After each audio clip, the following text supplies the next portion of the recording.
Hound Around Town is typically where we have volunteers come in and take one of our shelter dogs out and about into the community for a couple hours a day. Come on, Mama. We have Fleet who take care of all of the county vehicles.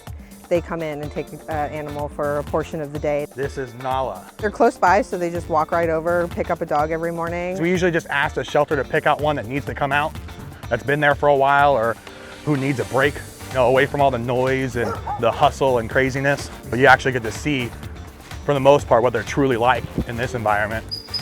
We got a box of toys that the shelter's given us that we've helped donate. There's a bed in there, food. They get treats, they get spoiled all day. We have everyone that is in the county come through our shop at least one point. Everyone that comes in that's having a rough day gets to play with the dog. Is it because it's coming out of the bag? There's a few of us that have adopted some too. It's amazing. It's a great benefit for the employees as well. They get to have a little fun in the office for the day and a little companion. Other places have heard about it. We've had a couple other agencies come over and sit through our volunteer orientations. We've had several adoptions through this program. It's been awesome.